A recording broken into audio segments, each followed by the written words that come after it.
पैसे देताना बोला हे दोन शब्द. श्री स्वामी समर्थ काय सांगतात, चला जाणूया. नमस्कार स्वामी भक्तांनो, श्री स्वामी समर्थ. आपण रोजच्या आयुष्यात कितीतरी वेळा पैसे देतो. कधी भाजी घेताना, कधी दुकानात, कधी कधी कोणालाही मदत करताना, कधी घर खर्चासाठी, कधी उधार फेडताना, तर कधी देवकार्यासाठी दान करताना.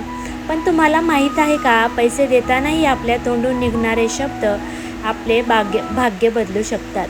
हो, आपण नकळत असे काही शब्द बोलतो ज्यामुळे आपल्या घरात आलेला पैसा पुन्हा निघून जातो. लक्ष्मी टिकत नाही आणि हातात पैसा असूनही समाधान राहत नाही. पण आजच्या या व्हिडिओमध्ये मी तुम्हाला सांगणार आहे, पैसे देताना कोणते दोन शब्द बोलायचे आहेत. स्वामी समर्थांच्या कृपेने पैशात बरकत कशी आणायची, म्हणून व्हिडिओ शेवटपर्यंत नक्की बघा. कारण आजची छोटीशी गोष्ट तुमच्या आयुष्यात मोठा बदल घडवू शकते. पैसा म्हणजे फक्त नोटा नाही. स्वामी भक्तांनो, सगळ्यात आधी एक गोष्ट समजून घ्या. पैसा म्हणजे फक्त नोटा नाहीत. पैसा म्हणजे ऊर्जा आहे. पैसा म्हणजे लक्ष्मीचं रूप आहे. आपण ज्या भावनेने पैसा हाताळतो, ज्या भावनेने तो देतो किंवा घेतो, त्याचा थेट परिणाम आपल्या घरच्या आर्थिक स्थितीवर होतो. काही लोक पैसे देताना म्हणतात, जा रे आता काय संपतच नाही पैसे, घे घे माझे नशीब फुटके, किती खर्च आहे देवा रे. हेच ते शब्द आहेत जे आपल्या जीवनात कमतरता, तुटवडा आणि अडचणी घेऊन येतात, बरोबर ना? तर कारण लक्ष्मीला राग, तक्रार, नकारात्मकता आवडत नाही. लक्ष्मीला आवडते कृतज्ञता, शुद्ध भावना आणि नम्रता. आणि म्हणूनच पैसे देताना आपण काय बोलतो हे खूप महत्त्वाचं असतं. पैसे देताना बोला हे दोन शब्द. कोणते शब्द आहेत? शुभ लाभ. हो भक्तांनो, पैसे देताना मनात किंवा हलक्या आवाजात शुभ लाभ हे दोन शब्द नक्की बोला. हे दोन शब्द छोटे आहेत, पण यामागे खूप आध्यात्मिक शक्ती आहे.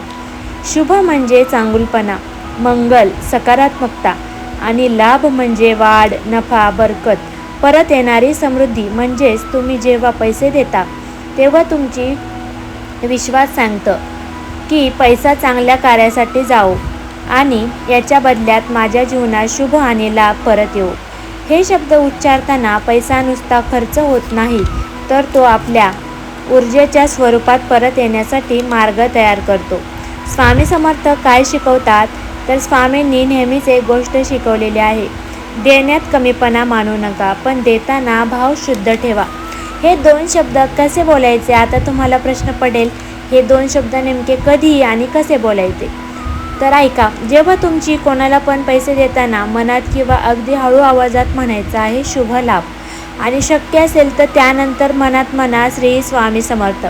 म्हणजे पूर्ण ऊर्जा अशी होते, शुभ लाभ श्री स्वामी समर्थ. हे बोलताना एक सेकंद डोळ्यात प्रेम आणि मनात विश्वास ठेवा. आणि सर्वात महत्त्वाचे म्हणजे लक्ष्मीचा आदर करण्याची आपल्याला सवय लागलेली असते. एक महत्त्वाची चूक, पैसे फेकून देऊ नका.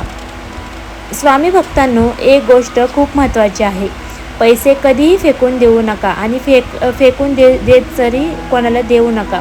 काही लोक दुकानात नोटा किंवा पैसे असेच फेकल्यासारखे देतात किंवा चुरगळल्यासारखे देतात किंवा चिडून देतात.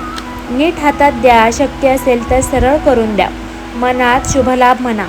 मग काय बघा, छोटीशी कृती तुमच्या व्यक्तिमत्वातही सकारात्मकता बदल आणते. कोणत्या वेळी हे नक्की करावं? विशेष म्हणजे खालील वेळी दोन नक्की बोला शब्द. तर शुक्रवारी, कारण शुक्रवार हा महालक्ष्मीचा दिवस मानला जातो. मंगळवार आणि गुरुवार हे दिवस गुरुकृपा, देवी संरक्षण यांचे मानले जाते. स्वामींची ही छोटी सेवा आता तुम्हाला एक खूप सोपी पण प्रभावी सेवा सांगते.